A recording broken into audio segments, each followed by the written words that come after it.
ونؤمن به ونتوكل عليه ونعوذ بالله من شرور أنفسنا ومن سيئات أعمالنا من يهده الله فلا مضل له ومن يضلل فلا هادي له ونشهد أن لا إله إلا الله وحده لا شريك له ونشهد أن سيدنا ومولانا محمدا عبده ورسوله صلى الله تعالى عليه وعلى آله وأصحابه وبارك وسلم أما بعد فأعوذ بالله من الشيطان الرجيم بسم الله الرحمن الرحيم إن الذين آمنوا وعملوا الصالحات كانت لهم جنات الفردوس نزلا وقال رسول الله صلى الله عليه وسلم اعملوا فكل ميسر لما خلق له أو كما قال رسول الله صلى الله عليه وسلم الحمد لله দীর্ঘ কয়েক মাসেই কোরআনে কারিমের হুকুম, কোরআনে কারিমের দাবি, কোরআনে কারিমের চাহিদা আমাদের কাছে কি, এই বিষয়টা নিয়ে আলোচনা চলতেছিল। আলহামদুলিল্লাহ চারটা হকের ব্যাপারে অধিকাংশ আলোচনা পেশ করা হয়েছে। কোরআনকে তাজিম করতে হবে, মহব্বত করতে হবে, বিশুদ্ধ তেলাওয়াত করতে হবে। কোরআনের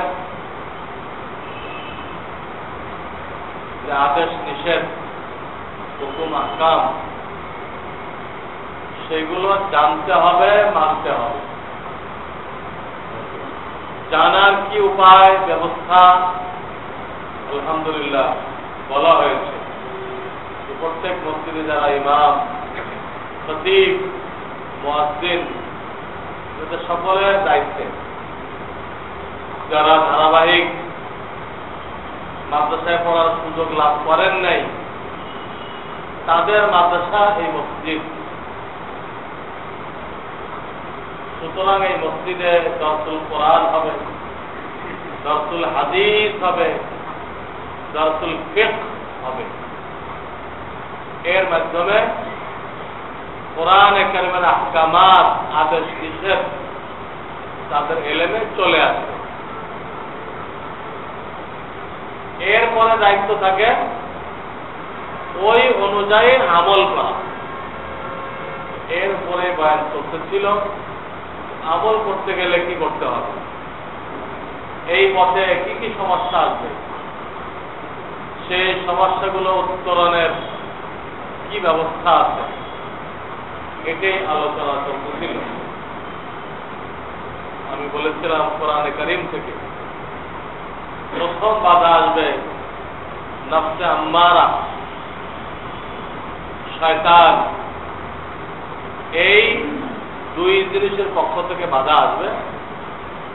কোন এক কাজে এই দুই জিনিস আমাদেরকে অগ্রসর হইতে দিবে না।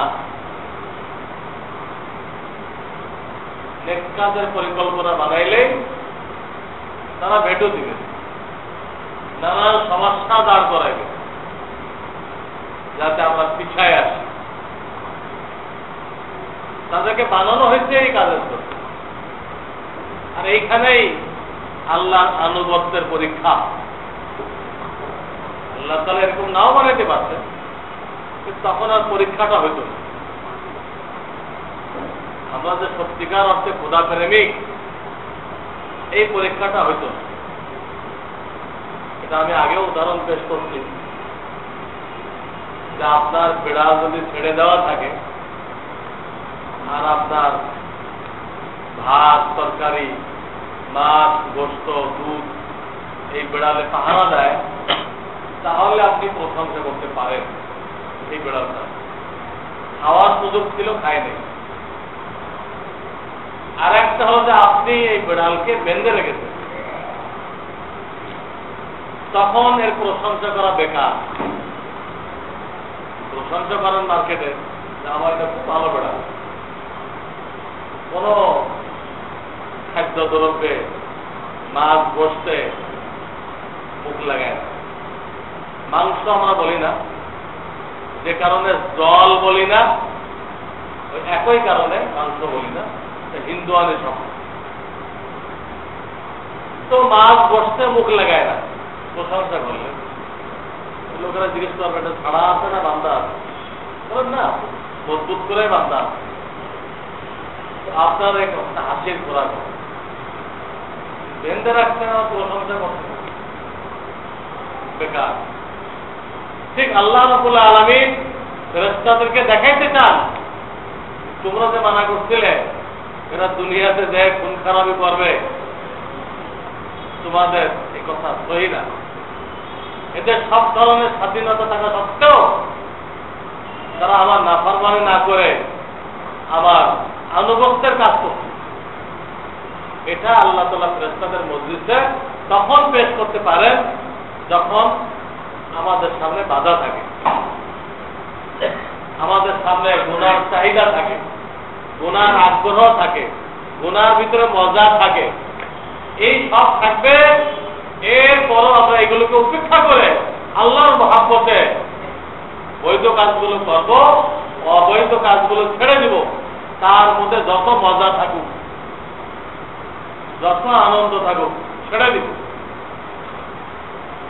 তখন আল্লাহ তাআলা ফেরেশতাদের মজলিসে আপনাকে আমাকে নিয়ে ফখর করতে পারবেন। দেখো ওনার চাহিদা ছিল, কিন্তু সে করে নাই।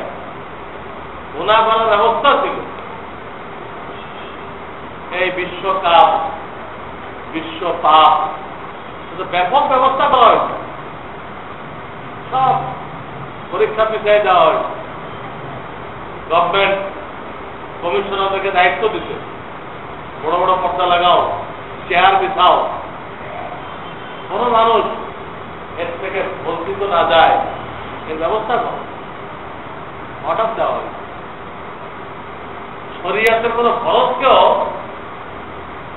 ইসলামী মূল্যবোধরা এতটুকু গুরুত্ব দিতে কিনা আমার জানা নেই। ধর্ম ব্যবসায়ী, ধর্ম ব্যবসায়ী, ধর্মের বলি আওড়ায় ক্ষমতা দখল, এর নাম ইসলামী মূল্যবোধ, এর নাম। আমি কোন সরকারের পক্ষে না। মানুষটা এক এক রকম মন্তব্য করে। আগের সরকারে আমি তার বিরুদ্ধে বয়ান করছি, তখন একরকম মনে করছে, মানে এই সরকারের বিরুদ্ধে বলতে যে আর এক রকম মনে করছে। হুজুর তাহলে ওইটা কিন্তু শুনে রাখেন, আমি কোনোটাই না।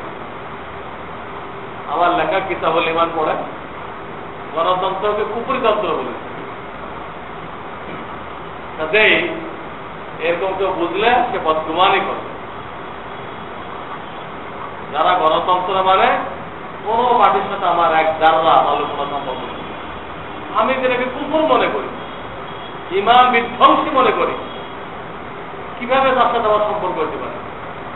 আমি মনে করি গণতন্ত্র দিয়ে যারা দেশ পরিচালনা করবে তাদের আল্লাহর সামনে কৈফিয়ত দিতে হবে। আল্লাহর সামনে কৈফিয়ত দিতে হবে। আল্লাহ তখন জিজ্ঞাসা করবে আমার বান্দাদেরকে ইহুদির তৈরি মতবাদ দিয়ে শাসন করার অধিকার তোমাকে কে দিয়েছিল? আমার কোরআন কি তোমাদের সামনে ছিল না? কোরআন বাদ দিয়ে ইহুদিদের শাসনতন্ত্র দিয়ে আমার বান্দা যারা আমাকে মাননেওয়ালা তাদেরকে কেন পরিচালনা করছিলেন? ঐতিহাস এই তন্ত্র দিয়ে যারা দেশ চালায়, এই তন্ত্রকে যারা মনে প্রাণে সমর্থন করে, একটা হলো দায় থেকে একটা ভালো লোক আসার জন্য ভোট দিলেন, দায় থেকে শয়তান না এসে যাক ভালো লোক আসুন তাই একটা ভোট দিলেন। কিন্তু আপনি না গণতন্ত্র সমর্থন করেন, না এই গণতন্ত্রের সংবিধানকে সমর্থন করেন, কিছুই সমর্থন করেন। বেশি ক্ষতিতে বাঁচার জন্য কম ক্ষতি এলে একটা মানুষকে সমর্থন দিলেন, এটা একটা সাইড, এটা শরীয়তে অবকাশ। কিন্তু মন খুলে ওটাকে সমর্থন দেওয়া, ওর মিছিলে লাফাইতে থাকা, এর জন্য টাকা পয়সা ব্যয় করা, এগুলোর বৈধতা কোথায়? জিন্দেগি নষ্ট করা, আল্লাহ নাফরমানি করা, যে পার্টি করে না সবগুলোর এক হুকুম, সবগুলোর এক হুকুম। আমাদের ময়দানে বলতে পারবেন না এসব কথা আমাদেরকে বলা হয় নাই, সবগুলো রং। আল্লাহর বান্দাদেরকে ইহুদি তন্ত্র মন্ত্র দিয়ে শাসন করার কোন অধিকার আল্লাহ তাআলা কাউকে দেয় নাই। ইসলাম দিয়ে চালাইতে, ইসলাম পরিপূর্ণ জিনিস। যাই হোক, আমি যেটা বলতেছিলাম যে সব আকর্ষণ থাকবে তারপরে গুনাহ করবে। ওইখানকার কথা না আসছিল যাদের টেলিভিশন নেই তাদেরও দেখার জন্য ব্যবস্থা করা হয়েছে, যে কেউ এই গুনাহ করতে চাইল সুযোগ দেওয়া হয়েছে। এবং এই গুনার উপরে কত খুশি প্রকাশ করা হয়েছে। অনেকে আমাকে বলতো হুজুর তাহাজ্জুদ তাহাজ্জুদ সব বরবাদ হয়ে গেছে, রাত্রে ঘুমাইতে পারে না, এদের হই আল্লাহ চোটে আর হাতে তালি চোটে। তারপরে খুশি প্রকাশ, তারপরে হই হাল্লা, মানুষের ঘুম নষ্ট করা, তাহাজ্জুদ নষ্ট করা, নিজের তো নেই কিন্তু অন্য মানুষকে ডিস্টার্ব করছে। হারামের জন্য এত ইন্তজাম, কত টাকার পতাকা কেনা হয়েছে, কত পয়সা অপচয় করা হয়েছে। যারা পয়সা অপচয় করে, সময় অপচয় করে, কোরআন এদেরকে শয়তানের ভাই বোন। সময় নষ্ট করা হলো, এনার্জি নষ্ট করা হলো, টাকা নষ্ট করা হলো, এতগুলো কাপড় নষ্ট করা হলো, মানুষের ইবাদত বন্দিকে নষ্ট করা হলো। এই হলো মুসলমান, এই হলো বর্তমান জামানার মুসলমান। এদের পরে কাফেরদের পক্ষ থেকে হামলা কেন আসবে? কেন আল্লাহ এদেরকে কাফের কিছু পেটাই করবে না? কেন এদের দেশ কাফেররা দখল করবে না? তাদের কাছে মুসলমান নামের সাইনবোর্ড ছাড়া কি আছে? সাইনবোর্ড ছাড়া কি আছে তাদের কাছে? আরামে খুশি প্রকাশ করলে ইমান থাকে? কিভাবে খুশি প্রকাশ করা হচ্ছে? এই হলো মুসলমানের। শুধু মুসলমানের একটা খোলস, ভিতরে উই পোকায় যারা পেটে সব শেষ করে দেয়, শয়তান নামক উই পোকা সব ধ্বংস করে। লেবাসে আমরা মুসলমান, অন্তরে যে হালাত, ইমানি হালাত কোথায়? হাতে গোনা দু চারটে বান্দা পাওয়া যাবে যাদেরকে আল্লাহ তাআলা এর থেকে দূরে থাকার তৌফিক দান করবে। বলতেছিলাম যে গুনার ব্যবস্থা থাকবে, চাহিদা থাকবে, তারপরও গুনাহ করবে না। এইটা হলো ফখর করার বিষয়। এটা আল্লাহ তাআলা ফেরেশতা থেকে জানাইতে চান। এই জন্য আমাদেরকে গুনার প্রতি আকর্ষণ আমাদের কলবে দিয়ে দিচ্ছেন, গুনাহ করার ক্ষমতা দিয়ে দিচ্ছেন, সব দিয়ে দিচ্ছেন। গুনাহ করার জন্য নফসে আম্মারা দিয়ে দিচ্ছেন, নেক কাজে বাধা দেওয়ার জন্য নফসে আম্মারা দিয়ে দিচ্ছেন। এই সব বাধা উপেক্ষা করে যখন আমরা আগে বাড়বো তো আল্লাহ তাআলার কাছে ওটার মূল্যায়ন, ওইটার দাম। মানে একঘেয়ে ইবাদত করা, কোনো বাধাটা তো কিচ্ছু নেই, কোনো বাধাটা নেই, একঘেয়ে ইবাদত করতে থাকবো। এই ইবাদত তো ফেরেশতারা করতেছিল, তাহলে মানুষ বানালেন কেন? একঘেয়ে ইবাদত যাদের ইবাদতে কোনো বাধা সৃষ্টি হয় না, যাদের গুনার প্রতি কোনো আকর্ষণ নেই, গুনাহ করার কোনো চাহিদাই তাদের ভিতর নেই, তারা একদম কায়মনোবাক ইবাদত করে যেত। এই ইবাদতে আল্লাহ তাআলা খুশি হইলে মানুষ তৈরির কোনো প্রয়োজন ছিল না, ওই রকম ইবাদত করার জন্য ফেরেশতা হয়ে গেছে। যারা রুকু করতে পেরেছে কিয়ামত পর্যন্ত রুকু করতে ব্যতিক্রম করবে। সূরা তাহরিম, লা ইয়াসুনাল্লাহা মা আমারহুম ওয়া ইয়াফআলুনা মা ইউমারুন। এক সেকেন্ড নাফরমানি করার কোনো যোগ্যতা ফেরেশতার মধ্যে নেই। ওই রকম ইবাদত চলতেছিল। কেউ সিজদা করতে আছে, কেউ সুবহানাল্লাহ পড়তে আছে, কেউ আলহামদুলিল্লাহ পড়তেছে, চলতেছিল। তাহলে আল্লাহ তাআলা কেন মানুষ তৈরি করলেন? মানুষ তৈরি করলেন এইরকম ইবাদত করার জন্য, যে ইবাদত করতে গেলে বাধাগ্রস্ত হবে, তারপরে ইবাদত করবে। গুনার দিকে তার আকর্ষণ থাকবে, গুনার ব্যবস্থাপনা থাকবে, এরপরও সে গুনাহ করবে না। এইরকম ইবাদত করার জন্য আমাদেরকে তৈরি করবে। এই জন্য আমরা গুনাহ ছাড়তে গেলেও বাধা আসবে ইবলিসের পক্ষ থেকে, নেকি করতে গেলেও বাধা আসবে ইবলিসের পক্ষ থেকে। পয়লা কাজ ওটা উপেক্ষা করতে হবে, আমরা জানা থাকতে হবে। করতে গেলেই বাধা আসবে, সেখান থেকে কাইতে হয়ে গেলাম, আর আগানো সম্ভব নয়। ওই বাধার সাথে মোকাবেলা করতে হবে, বাধা উপেক্ষা করতে হবে, তারপর আপনাকে আগে বাড়তে হবে, আগে বাড়তে হবে, তখন আপনি কামিয়াব। এটাকে আরবিতে বলে মুজাহাদা, নফসের সাথে মোকাবেলা। এই মোকাবেলা করে মুজাহাদা। আর এই ব্যাপারে আল্লাহ আয়াত নাযিল করছেন, ওয়াল্লাযীনা জাহাদু ফীনা লানাহদিয়ান্নাহুম সুবুলানা। আমার রাস্তায় যারা মুজাহাদা করবে, নফসের চাহিদার বিরুদ্ধে কাজ করবে, শয়তানের দাওয়াতের বিরুদ্ধে কাজ করবে, তাদের জন্য আমি হেদায়েতের রাস্তা খুলে দিব। হেদায়েতের রাস্তা মানে জান্নাতের রাস্তা খুলে দিব। তো জান্নাতের রাস্তা খোলার জন্য শর্তই লাগাইছে মুজাহাদা। ওয়াল্লাযীনা জাহাদু, জাহাদু মুজাহাদা থেকে আসছে। মুজাহাদা মানে মোকাবেলা করতে হবে, আপনার নফসের সাথে, ইবলিসের সাথে মোকাবেলা করতে হবে। রাস্তা ইবাদত করতেছে, তার কারোর সাথে মোকাবেলা করা লাগতেছে না, শয়তানের সাথে না নফসের সাথে, কারোর সাথে মোকাবেলা নেই। কিন্তু আপনি গুনাহ ছাড়বেন, মোকাবেলা লাগবে। নেক কাজ করবেন, মোকাবেলা লাগবে। দাড়ি রাখবেন, মোকাবেলা করতে হবে। ছেলেকে কোরআন শিখাইবেন, মোকাবেলা লাগবে। যেটা করবেন, তিন চিল্লায় যাবেন, মোকাবেলা লাগবে। কেউ দেখে দিল, কেন সময় নষ্ট করবে? বিবি বাচ্চা আছে না তোমার, তিন চিল্লায় দেবে। যখন চিকিৎসার জন্য যায় তখন কেউ বাধা দেয় না।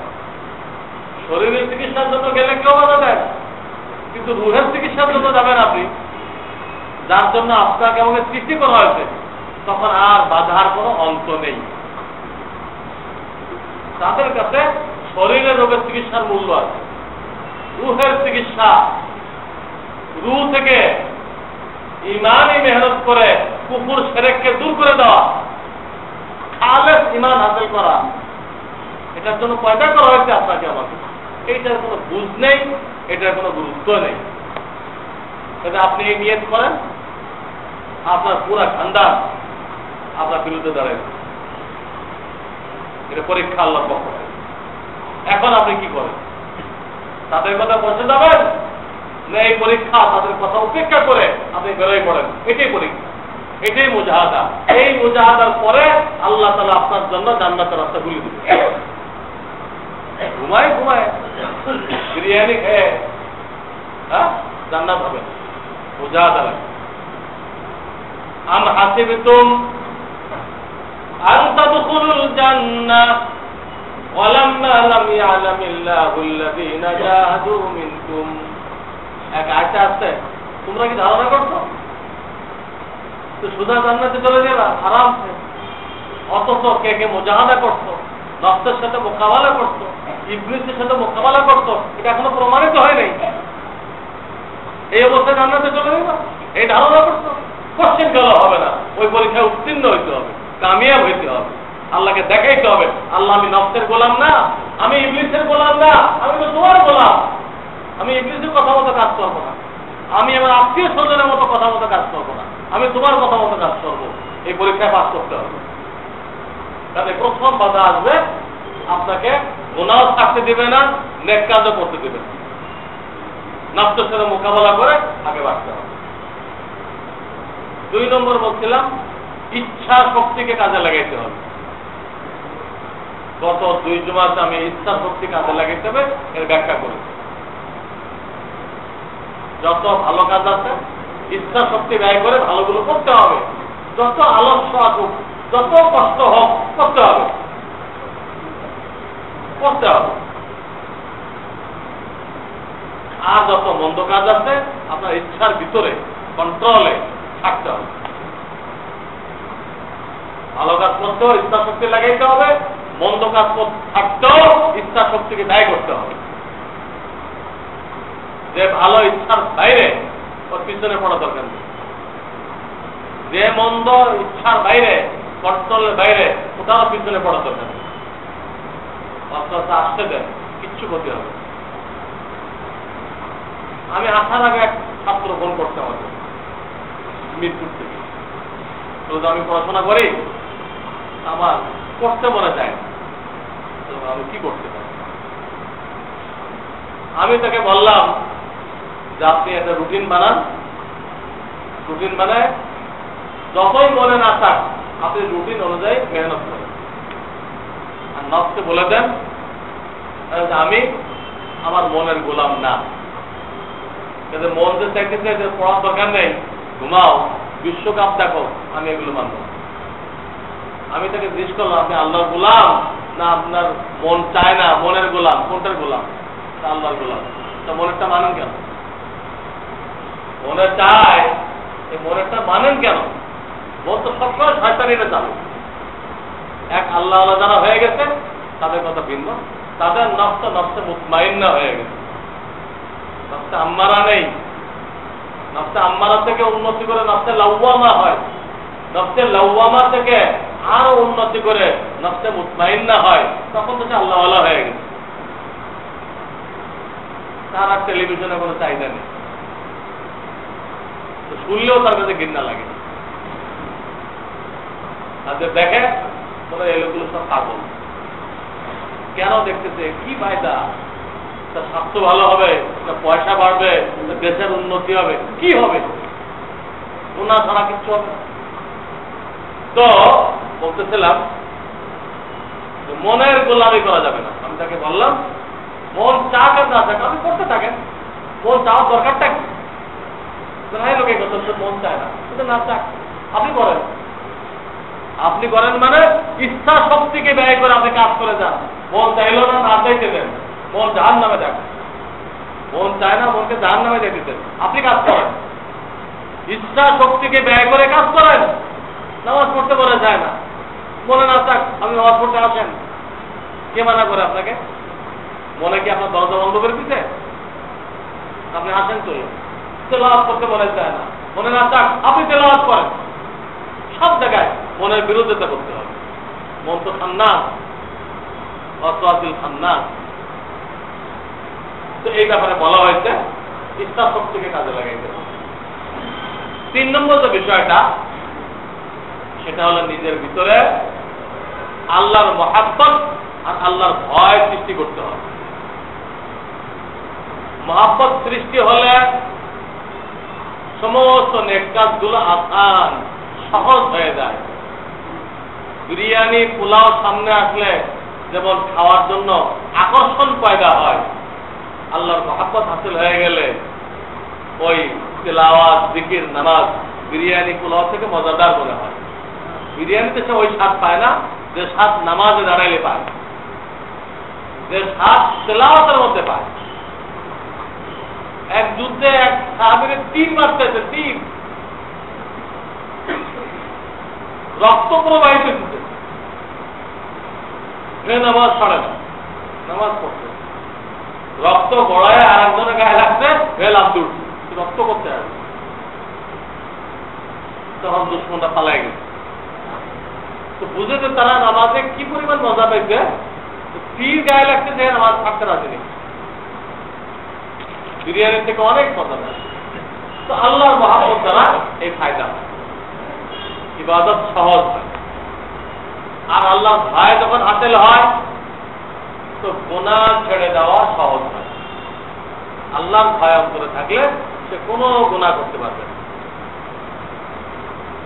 কেউ দেখলে তো গুনাহ করা যায় না, তো সর্বক্ষণ তার বেরেনে কাজ করতেছে, আল্লাহ তো দেখতেছে, কোথায় রেখে করবো গুনাহ, কোথায় রেখে করবো, ওইখানে তো আল্লাহ দেখতেছে, গভীর অন্ধকারে তো আল্লাহ দেখতেছে।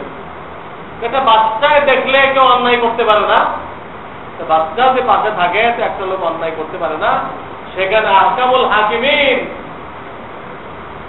জব্বারুল কাহ্হার যুল জালালি ওয়াল ইকরাম সমস্ত বাচ্চার বাচ্চা তিনি প্রত্যক্ষ করতেছেন। তার চোখের সামনে ক্ষুদ্র একটা জীব ইনসান কিভাবে তার নাফরমানি করতে পারে? আপনার চাকর আপনার সামনে নাফরমানি করতে পারে না, অথচ তার গায়ের শক্তি আপনার থেকে বেশি। অনেক চাকর আছে তার গায়ের শক্তি মনিবের শক্তি থেকে বেশি, ধাক্কাধাক্কি করলে মনিবে পারবে না। অর্থাৎ সেই চাকর আপনার সামনে নাফরমানি করতে পারে না, আপনার বিরুদ্ধাচারণ করতে পারে না, কারণ আল্লাহর শক্তি কোথায়? কারণ আমি বুঝাইতে পারবো না, আপনার বুঝতে পারবেন। আল্লাহর শক্তি এত বেশি, যার একটা মখলুক হলো একজন ফেরেশতা, সেই আল্লাহর একটা মখলুক একজন ফেরেশতা, তিনি সিংহের মধ্যে ফু দিবেন, সিংহের মতো একটা জিনিস ফু দিবেন, সেই ফুর মধ্যে এত পাওয়া যে পাহাড়গুলো তুলার মতো উঠতে থাকবে। ওয়াতাকুনুল জিবালু কালইহনিল মানফুশ। আল কারিয়া সূরা আল্লাহ বলতেছেন এই ফুক দেওয়ার পরে পাহাড়গুলো তুলার মতো উঠতে থাকবে, তুলার মতো। তো বুঝেন তার ফুকে যদি এই শক্তি হয় তো গায়ে কত শক্তি। আপনার ফুকে তো একটা তাও লড়ে না, আপনি আমি ফুক দিলে একটা তাও লড়ে না, অথচ গায়ে মাশাআল্লাহ অনেকে তো 2 মণ লড়ে যেতে পারবে। ক্ষুদ্র তাও লড়াইতে পারলো না, 2 মণ উঠাইতে পারে। তাহলে যে ফেরেশতার গায়ে এত শক্তি, তার ভুয়ে এত তাকাত, পাহাড়গুলো উঠতে থাকে। এই ফেরেশতাকে যে আল্লাহ তাআলা সৃষ্টি করেছেন, তার ক্ষমতার কথা কল্পনাও করা সম্ভব নয়। তার সামনে এই ক্ষুদ্র ক্ষুদ্র থেকে ক্ষুদ্র একটা প্রাণী ইনসান কোন সাহসে তার নাফরমানি করতে পারে? এই জন্য আল্লাহর ভয় যদি হাসিল হয় তার গুনাহ সে করতে পারবে না। তো মহাব্বত আর ভয় হাসিল করার জন্য কি করতে হবে? একটা বুঝতে হবে জিনিসটা কি, তারপরে দোয়া করতে হবে, আল্লাহর নিয়ামত নিয়ে চিন্তা করতে হবে। প্রথম বুঝতে চেষ্টা করি যে মহাব্বত দ্বারা ইবাদত সহজ হয় কিভাবে, ভয়ের দ্বারা একটা আমল সহজ হয় কিভাবে, তারপরে হাসিল করার তরিকা। আমি আগেও বলেছি আপনাদেরকে, কনকনে শীতের রাত আপনি কম্বল লেপ মুড়ি দিয়ে একদম শুয়ে গেছে, এখন প্রথম থেকে এক লোক আসছে সাক্ষাৎ করতে 11টায়, রাত 11টায় নক করলো, দারোয়ান রিপোর্ট করলো এক লোক আসছে। আপনি নামে চিনলেন না, হবে কোন লোক, কি বলবেন? ওনাকে কালকে সকালে আসতে বলবেন, বলো যে সাহেব ঘুমাই গেছে, সকালে আসবে। উঠবেন না আপনি, কনকনে শীতের মধ্যে আবার বাড়িতে বের হয়ে গেটে দেবেন, সম্ভবপর হবে না, কঠিন হয়ে যাবে। আল্লাহ আল্লাহ হলে হতে পারবেন, পারলেন না আপনি উঠতে। অপরদিকে আব্বা যদি চলে আসেন হজের থেকে, উনি ফোনে লাইন পান নাই, এই জন্য যে কোনো কারণে তারিখ জানাইতে পারেন, উনি চলে আসছেন, একাই চলে আসছেন, আপনি শুয়ে যাওয়ার পরে চলে আসছেন ট্যাক্সি ক্যাব লয়ে, দারোয়ান খবর ধার আপনার আপাতত গেছে, আপনি বলতে পারবেন বলো সাহেব ঘুমাই গেছে, উনি কাল সকালে আসবেন, এখন এয়ারপোর্ট দিয়ে ঘুমাই থাকবে, গাধায় বলতে পারবে? কিসের শীত, কিসের কম্বল সব ফেলে দৌড় দিবে তার বাপকে ইস্তেকবাল করার জন্য, রিসিপশন করার জন্য, গলা মেলানোর জন্য দৌড় দিয়ে চলে যাবে। সে কোন শীত মাঘ মাসের, এই শীতকে উপেক্ষা করতে করলো কি কারণ? এই পিতার মহাব্বত সব সহজ করে দিচ্ছে, কোনো কিছু তার কাছে বাধা মনে হয় নাই, চলে গেছে যে বাপকে নিয়ে বাপের খানা পিনা সব দৌড়ি শুরু হয়ে গেছে। মহাব্বত তাকে ব্যক্ত করতে কোনো কষ্ট মনে হয়নি। হ্যাঁ, সফর থেকে কত বোঝা লোকেরা আনে, যা অন্য সময় উঠানো কঠিন, কিন্তু কেমনে নিয়ে আসে? স্ত্রী পুত্রের মহাব্বত, হ্যাঁ, বাপ মায়ের মহাব্বত, ওটাকে সহজ করে দিচ্ছে। খাবারগুলো কিনছে এদের জন্য তো কিনছে, তারা এগুলো পাইলে খুশি হয়ে যাবে যে হজের থেকে আনছে, হ্যাঁ, জার্মান শহর থেকে আনছে, এই জন্য বোঝা কিন্তু ভারী হয়ে গেছে, তাও সে কষ্ট করে নিয়ে আসছে, মহাব্বত সহজ করে দিচ্ছে। তা না হলে এই বোঝা সে কোনোদিনও টানতো, হাজারো ঘটনা মহাব্বতে সহজ করে, কঠিন জিনিসকে সহজ করে।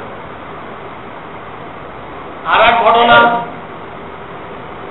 কম্বল গায়ে দিয়ে শুয়ে গেছেন, কনকনে শীত, দারোয়ান খবর দিল থানার থেকে দারোগা সারা, তো অতি সাথে চলে আসে, কাগজপত্র হাতে আপনাকে চায়। তখন আপনি একথা বলতে পারবেন না, ওনাকে কালকে 10টা আসতে বলবেন, হয় আপনাকে কাজ করে আল্লাহ কি হয়ে গেল, কোন মামলা মোকদ্দমা হয়ে গেল নাকি, আপনি দৌড়ে গিয়ে জানতে চেষ্টা করবেন ঘটনা কি হল। এটা ভয় ওই শীতকে, লেপের গরমকে সব উপেক্ষা করে আপনাকে দেখতে বাধ্য করবে। তো ভয়ের দ্বারা কাজ হয় আর মহাব্বতের দ্বারা কাজ হয়। এই মোড়গুলোতে সিগন্যাল বাতি তো সরকার দিয়ে রাখে, শুধু সিগন্যাল বাতি দিয়ে ক্ষান্ত হয় নাই, একটা ট্রাফিক খারাপ হচ্ছে, কারণ সরকার উপলব্ধি করছে, যদিও সমস্ত ড্রাইভাররা জানে লাল বাতি জ্বললে থামতে হবে, মোড় এসে গেছে, লাল বাতি জ্বলে গেছে, থামতে হবে, জানা ছাড়া কেউ ড্রাইভার হতে পারে, গাড়ির চালক হতে পারে। তো জানা যদি যথেষ্ট হইতো তাহলে আর ট্রাফিক পুলিশ দেওয়ার দরকার নেই, শুধু সিগন্যাল বাতি যথেষ্ট। কিন্তু সরকারের অভিজ্ঞতা হয়ে গেছে যে জানা যথেষ্ট না, যখন তাদের মধ্যে ভয় সৃষ্টি না করা হবে, তো ওই এলএমের উপরে আমল হবে না, ওই জানার উপরে আমল হবে না, গাড়ি থামাইবে না, সে রাস্তা খালি আছে, লাল বাতি জ্বলে গেছে, কিন্তু এদিক যাবে, এদিক কোনো গাড়িও দেখা যেতে চালাই দিবে, টান দিয়ে চলে যাবে, তারা গাড়ি এসে বেরিয়েও দিতে পারে। এই জন্য সরকারে লাল বাতি দ্বারা এলএম দিচ্ছে আর ট্রাফিক খাড়া করে ভয় সৃষ্টি করছে, দেখো থামতে হবে, থামবা না কেস হয়েছে, দৌড়ো থানায়, ওখানে জরিমানা দাও, থানার পাটে গালি শোনো, দেখেন তাদের অভিজ্ঞতা হয়ে গেছে, শুধু জানা যথেষ্ট না, সে কারণে ভয় সৃষ্টি করার জন্য ট্রাফিক খারাপ হয়ে গেছে। অনেক নজির আছে, প্রমাণ আছে, শুধু জানা মানার জন্য যথেষ্ট হয় না, যতক্ষণ পর্যন্ত তার ভিতরে এই মহাব্বত বা ভয়ের পেট্রোল না থাকে কাজ হয় না, কাজ হয় না। পেট্রোল ভিতরে থাকতে হবে, কলমের মধ্যে থাকতে হবে, পিঠে থাকলে হবে না। হ্যাঁ, পিঠে থাকলে অনেক গাড়ি পিঠের মধ্যে কত হাজার হাজার টন নিয়ে তেল আছে, কি ফায়দা হবে? ওটা দিয়ে চলতে পারবে? হ্যাঁ, তার ভিতরে দিতে হবে, তাহলে চলতে পারবে। এই মহাব্বতের পেট্রোল, ভয়ের পেট্রোল পিঠে না পেটে থাকতে হবে, কলমের মধ্যে থাকতে হবে, তাহলে সব সহজ হয়ে যাবে। আর কলবে আসবে কিভাবে? কলবে আসার ব্যবস্থা হলো একটা আল্লাহর কাছে দোয়া করতে হবে, আল্লাহ তোমার কাছে তোমার মহাব্বত চাই, আল্লাহুম্মা ইন্নী আসআলুকা হুব্বাকা, আল্লাহ তোমার কাছে তোমার মহাব্বত চাই, এই দোয়া করতে হবে। আর একদিকে ভয়ও চাইতে হবে, আল্লাহুম্মা ইন্নী আসআলুকা মিন খাশিয়াতিকা, আল্লাহ তোমার কাছে তোমার ভয় চাই। কতটুকু ভয়? মা তাহুলু বিহি বাইনি ওয়া বাইনা মাআসিক, এতটুকু ভয় চাই যে আমার মধ্যে আর তোমার নাফরমানির মধ্যে প্রতিবন্ধক হয়। ভয় যদি বেশি হয় তো অসুবিধা, আপনি নামাজ পড়তে পারবেন না। যদি জ্ঞাতব্য হয়ে যায় আল্লাহ, তো ভয়ের চোটে আপনি নামাজ পড়তে পারবেন। এই জন্য আল্লাহ রাসূল দোয়া শিখেছে, লাগামহীন খসিয়াত না, লাগামহীন ভয় না, এই পরিমাণ ভয় চাই যার দ্বারা গুনাহ থেকে বাঁচতে পারি। শক্ত লাগাই দিচ্ছেন আল্লাহ রাসূল, আল্লাহুম্মা ইন্নী আসআলুকা মিন খাশিয়াতিকা মা তাহুলু বিহি বাইনি ওয়া বাইনা মাআসি, হে আল্লাহ আমাকে এই পরিমাণ ভয় নসিব করো যে ভয় আমার মধ্যে আর তোমার গুনার মধ্যে, তোমার নাফরমানির মধ্যে প্রতিবন্ধক হয়, বাধা সৃষ্টি করে, এই পরিমাণ চাই। এক নম্বর কাজ দোয়া করতে হবে, আল্লাহর মহব্বত ভয় হাসিল করার জন্য দোয়া করতে হবে। দুই নম্বর কাজ, যে কোনো নেক কাজ করা হবে, গুনাহ ছাড়া হবে, প্রত্যেকটাই নিয়ত করতে হবে যে আল্লাহর মহব্বত বৃদ্ধি করার জন্য, আল্লাহর ভয় বৃদ্ধি করার জন্য আমি এটা করব। উযু করতেছেন, মনে মনে নিয়তটা করে যে আল্লাহর মহব্বত বাড়ানোর জন্য। 2 রাকাত নামাজ পড়তেছেন, এটা ভোগেরকে 1 টাকা দিচ্ছেন, নিয়ত কি? আল্লাহর মহব্বত বেড়ে থাকে। নেক কাজে আল্লাহর মহব্বত বৃদ্ধি করা, নিয়ত করা, দোয়া করা, নিয়ত করা। 3 নম্বর ফিকির করা, ফিকির করতে হবে যে আল্লাহ তাআলা আমাকে কি কি নিয়ামত দিচ্ছেন, আমার অস্তিত্বকে দান করছেন। নাপাক পানি থেকে এত সুন্দর একটা মানুষ, আশরাফুল মাখলুকাত, সৃষ্টির সেরা, 1 ফোঁটা নাপাক পানির দ্বারা সৃষ্টির সেরা কে বানাইল? আমার জন্য এত কোয়ালিটির রিজিক কে সৃষ্টি করছে? আমার জন্য এত আত্মীয় স্বজন, বিবি বাচ্চা কে দিচ্ছে? আমার মাথা গুজার জন্য এই ঠিকানা কে দিচ্ছে? আমার হালাল রিজিকের জন্য এই চাকরি বাকরি ব্যবসা কে ব্যবস্থা করছে? আমাকে ইজ্জত সম্মান কে দিচ্ছে? এই নিয়ামতগুলো নিয়ে ফিকির করতে হবে। তখন সে দেখবে সব আমার মাওলানা কারীম দিয়েছে। তখন তার দিল আল্লাহকে মহব্বত করতে বাধ্য হবে। সব যখন তিনি দিচ্ছেন, আমার সর্বোচ্চ মহব্বত তার জন্য হবে। অন্য যাকেই মহব্বত করে সব সেকেন্ডারি, দ্বিতীয় পর্যায়ের মহব্বত। আল্লাহ তো সকলের উপর। যখন এই 2 জনের মহব্বতের মধ্যে সংঘর্ষ হবে, বিবি বাচ্চা একরকম বলতেছে, আল্লাহ আর একরকম বলতেছে, আল্লাহটা প্রাধান্য পাবে। এইভাবে আল্লাহর কত নিয়ামত আমরা ভোগ করতেছি, এটা ফিকির করতে, যেগুলো কেউ দেয় নেই, আল্লাহ আমাকে দিয়েছে। আমাকে কে সুস্থ রাখছে? অসুস্থ হয়ে যায়, আমাকে সুস্থতা কে দান করে? হাজারো নিয়ামত আল্লাহ তাআলা দিয়ে রাখে।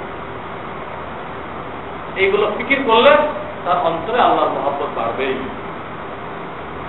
তো কি হলো? দোয়া হলো, যে কোনো নেক কাজে আল্লাহর মহব্বত বৃদ্ধির নিয়ত হলো, আর যত নিয়ামত আমি ভোগ করতেছি সবচেয়ে আল্লাহ দিয়েছেন, এটা নির্জনের ফিকির করতে হবে। আর সর্বশেষ কাজ হলো আল্লাহ ওয়ালাদের সোহবত। এই চারটে কাজে করবে, তার ভিতরে আল্লাহর ভয়, আল্লাহর মহব্বত অবশ্যই পয়দা হবে, অবশ্যই পয়দা হবে।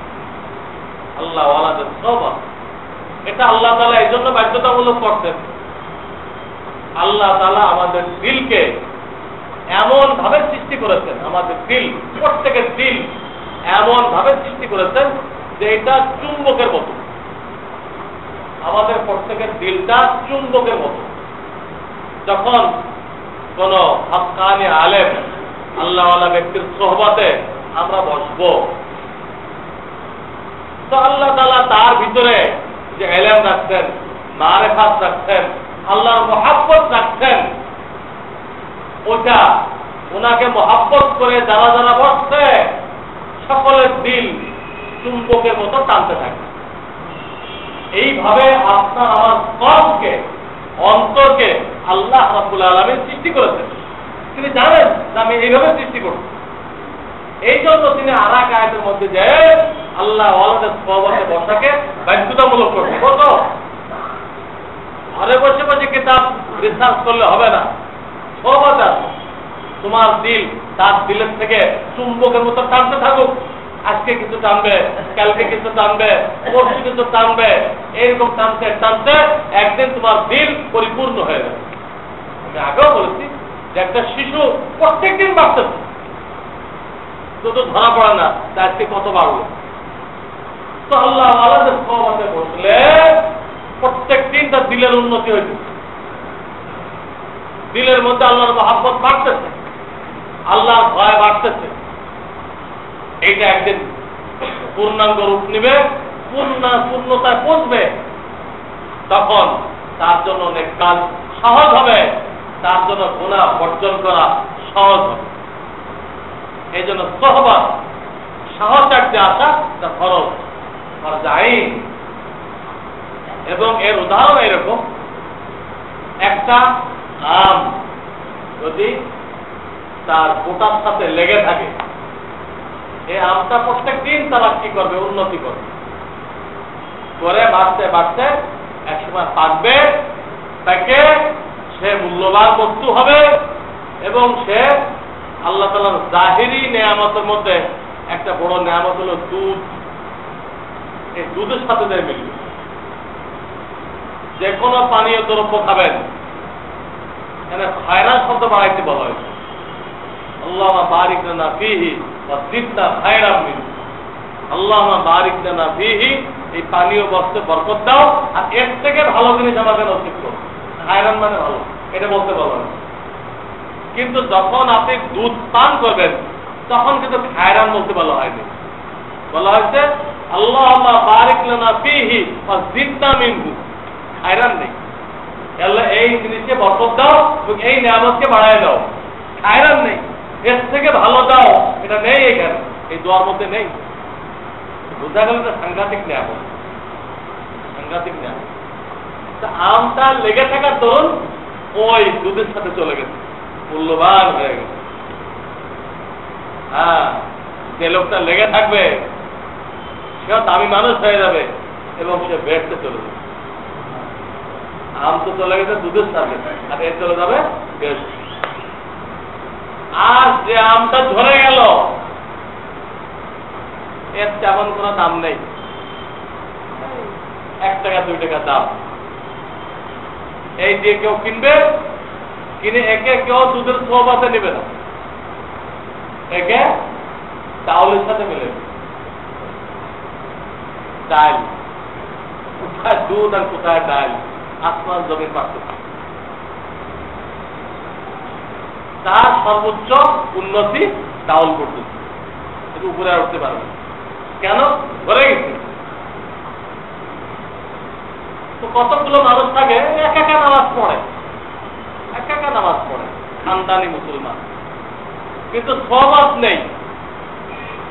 আল্লাহ ওয়ালাদের মজলিসে বসার দরকার মনে করেন, তো সে ধরে নিতে পারে। বিষাক্ত কথা, কুফরি কথা ইসলামের নামে সমাজে ছড়াই দেওয়া হয়। সোহবতে না আসার দরুন সে ওই কুফরি কথাগুলো জানবে না, তখন সে ইসলাম মনে করে ওই কথাগুলোকে গ্রহণ করবে, গ্রহণ করে ঈমান নষ্ট করবে। ঈমান নষ্ট করবে। ওই ডাউল আম যেরকম ডাউলের মধ্যে চলে গেছিল, এরা দোজখে দেখছিল। হ্যাঁ, ও গেছিল জান্নাতে, গেছে দোজখে। সোহবতে জান্নাতে পৌঁছায়, আর সোহবত না থাকলে দোজখে দেখে। আল্লাহ রাসূল ক্লিয়ার বলছেন, শোনো, নেকড়ে বাঘ যে কোনো বকরির উপরে হামলা করে না। যে বকরি দলছুট হয়ে যায়, জামাত থেকে বিচ্ছিন্ন হয়ে যায়, তার উপর হামলা করে নেকড়ে বাঘ। তারপর তিনি বুঝাইছেন মানুষের নেকড়ে বাঘ করতাম হাদিস। তিনি বলেন তোমাদের নেকড়ে বাঘ হলো ইবলিস। ইবলিস যে কোনো মানুষের হামলা করে না, যে নাকি সোহবতে নেই, আল্লাহ ওয়ালাদের জামাতের সাথে নেই, একা একা নামাজ পড়ে, আল্লাহর সাথে দৌড় দেয়, কোন সোহবত নেই, এগুলো দলছুট, জামাতের সাথে নেই। আল্লাহ রাসূল বলেন যে এই ইবলিস নামক নেকড়ে বাঘ ওই লোকটাকে স্বীকার করে একে ধ্বংস করে। হাদিসও সামনে রাখেন যে সোহবতে বসতে, জামাতের সাথে বসতে, একে ইবলিসে হামলা করবে না, সে ঈমান বানাতে পারবে না।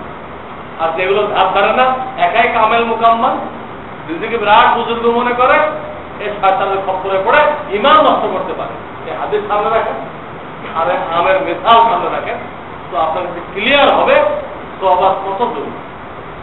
সোহবত কত জরুরি, কেন আল্লাহ বলতেন যে আল্লাহ আল্লাহদের সোহবতে বসো। এই আয়াত, ইয়া আইয়ুহাল্লাযীনা আমানুত্তাকুল্লাহ ফাকুনু মা'আস সাদিকিন, কুনু মা'আস সাদিকিন। আল্লাহ আমাদের সোহবতে আছে, এই কথা বিভিন্ন আয়াতে বিভিন্ন আঙ্গিকে বলা হয়েছে। ইসআলু আহলায যিকর ইন কুনতুম লা তা'লামুন, একই কথা। আর রহমান ফাসআল বিহি খাবীরা, রহমানকে পাইতে চাও, যিনি রহমানকে পাইছে তার সোহবতে আসবে, তার থেকে রহমানের সন্ধান নাও। একই কথা, এই সবগুলো আয়াতের বচন ভঙ্গি ভিন্ন ভিন্ন, সারমর্ম এক, যে আপনি একা একা দিনদার হইতে পারবেন না, দ্বীনি কিতাব পড়েও দিনদার হইতে পারবেন না। সোহবত সহচর্যে আসা বাধ্যতামূলক। সাহাবায়ে কেরামের কত গুণ ছিল, কত সিফাত ছিল সাহাবায়ে কেরামের, কোন সিফাত দ্বারা তাদেরকে স্মরণ করা হয় নাই। তারা রাসূলের সোহবতে বসত, ওইখান থেকে আল্লাহ ওয়ালা হয়েছিল, ওই সোহবত থেকে তাদেরকে নাম দেওয়া হয়েছে সাহাবী। বোঝা গেল এর থেকে বড় কোনো গুণ আর নেই। সহচর্যে ইলম হাসিল হয়, আমল হাসিল হয়। কাজে কোরআনের ইলমের উপরে আমল করতে গেলে এই সব জিনিসগুলো লাগবে। সর্বশেষ জিনিস লাগবে আল্লাহর মহব্বতের ভয়, আর মহব্বতের ভয় হাসিল হবে দোয়া করতে হবে, নেক কাজে নিয়ত করতে হবে, আর আল্লাহর কত নিয়ামতে ডুবে আছি ফিকির করতে হবে, আর সোহবতে আসতে হবে, নামাজ পড়ে করতে হবে। আল্লাহ তাআলা আমাদেরকে এই জিনিসগুলো অর্জন করার তৌফিক দান করেন। ওয়া আখিরু দাওয়ানা আলহামদুলিল্লাহি।